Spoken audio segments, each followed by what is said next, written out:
Día 8. ¿Cómo sufre un justo? El nacimiento de Jesucristo fue así. Estando desposada María, su madre, con José, se halló antes de que vivieran juntos, que estaba encinta por obra del Espíritu Santo. José, el esposo de María, quien era un hombre justo, no queriendo difamarla, pensaba repudiarla secretamente. Cuando esto pensaba, se le apareció en sueños un ángel del Señor diciéndole: José, hijo de David, no temas recibir a María, tu esposa, porque el ser que ha sido engendrado en ella es por obra del Espíritu Santo. Dará a luz un hijo, a quien pondrás el nombre de Jesús, porque él librará de sus pecados a su pueblo. Mateo 1, del 18 al 21. Notemos la meticulosidad con que Mateo nos narra estos hechos. Es muy importante saber con exactitud cómo se desarrollaron las cosas, no para satisfacer nuestro interés histórico, que como ya hemos dicho, rebasa las intenciones de los evangelistas, sino para ratificar dos verdades de fundamental importancia salvífica: que Jesús es verdaderamente Hijo de Dios, concebido por obra del Espíritu Santo, como nos relata Lucas en la página de la Anunciación, y el verdadero Mesías prometido, en quien se han realizado todas las profecías. En particular, que debía ser un descendiente de David y que sería concebido por una virgen. Estos son los fines que se propone Mateo, por lo que parte de un hecho que es cada vez más evidente después de los 3 meses que María ha pasado en casa de Isabel. José se da cuenta de que su mujer está encinta. Qué días tan dramáticos, de dudas atroces, debe haber pasado este joven esposo.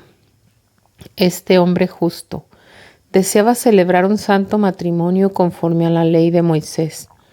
Lo había contraído con la certeza de haber encontrado a la esposa ideal, una muchacha que conocía desde el nacimiento.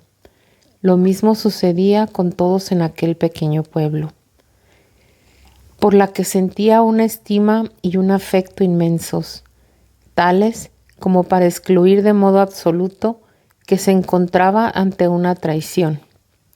Si hubiera pensado esto, su deber habría sido denunciar a su mujer como infiel. Quizás sus padres y los amigos ya se congratulaban con él por el futuro hijo, pero a José le atormenta algo que no lo deja vivir en paz y que crece de semana en semana, junto con una dolorosísima decisión.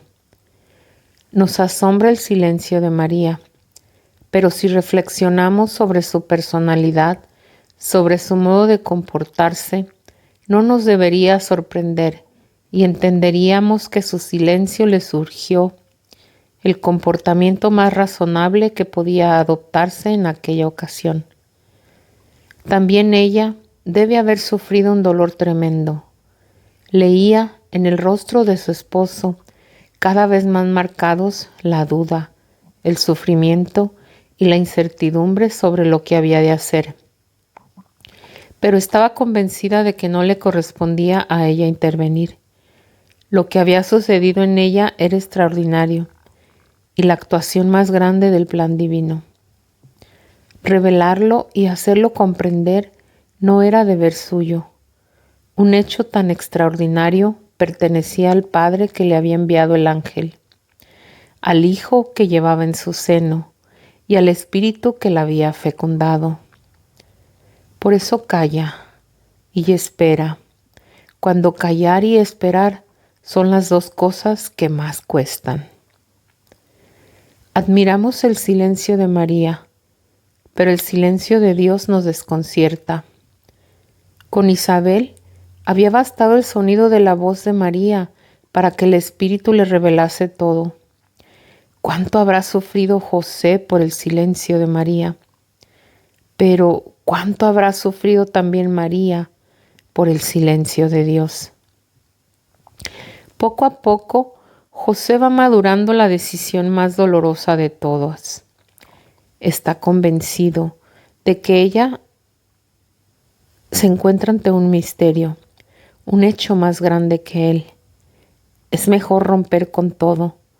Decide dar a su esposa el libelo de repudio de la forma más delicada posible, en secreto, como dice Mateo.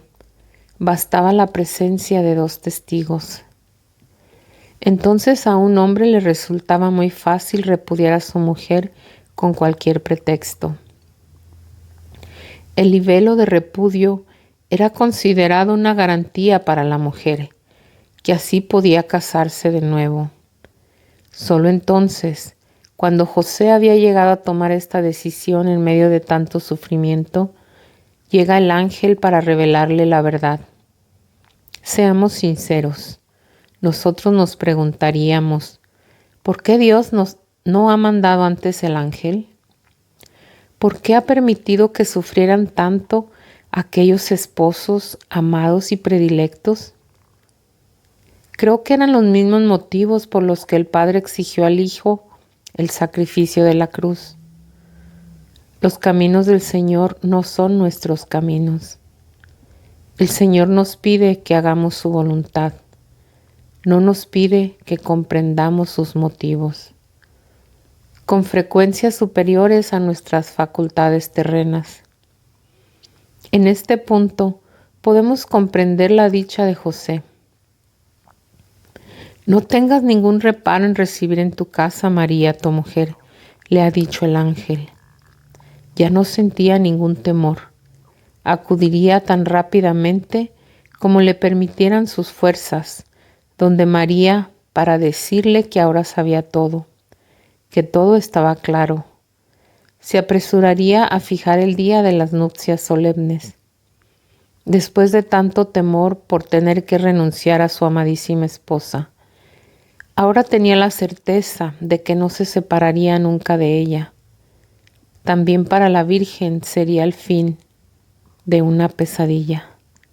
Y daría gracias a Dios que no hubiera premiado así su confianza, su abandono. También para la Virgen sería el fin de una pesadilla, y daría gracias a Dios que había premiado así su confianza, su abandono. Pero estas son solo consideraciones personales, humanas. Lo que comprendió José era muy diferente. Comprendió que su esposa era nada menos que la Madre de Dios, que él era el afortunado descendiente de David, por medio del cual se realizarían las profecías mesiánicas, que su matrimonio con María era algo completamente distinto de lo que se imaginaba. Dios le confiaba precisamente a él a las personas más queridas y preciosas que existieron jamás, Jesús y María. Comprendió y aceptó con gratitud su rol, del que habría sentido absolutamente indigno. Aquí debemos descubrir verdaderamente el plan de Dios con relación a la figura de José. Nos ocupamos de ello en la próxima reflexión. Como conclusión, nos limitaremos a hacer notar que la profecía de Isaías, una virgen concebirá, recibe la explicación exacta solo en Mateo. A menudo las profecías del Antiguo Testamento contienen acentos velados que solo se aclaran en el momento de la realización. Tampoco en este caso resultaba clara la expresión. El mismo término usado por Isaías, alma, podía indicar una muchacha o una joven esposa. Solo con la extraordinaria maternidad de María y la referencia de Mateo comprendemos su sentido exacto, una virgen. Reflexiones sobre María. La maternidad divina no la liberó del sufrimiento. Tal vez la duda de José y la incertidumbre sobre sus decisiones constituyeran su gran sufrimiento, pero mucho más grandes y continuas serán las futuras. Con razón nos hace notar Santa Teresa de Ávila que el Señor envía más cruces a los que más ama. Su elección no le dio tampoco a la Virgen una comprensión de los planes de Dios que la preservase de dudas, incertidumbres e interrogantes sin respuesta. Reflexiones sobre nosotros. Con frecuencia, el camino de nuestra vida sigue un curso del todo distinto de nuestras previsiones.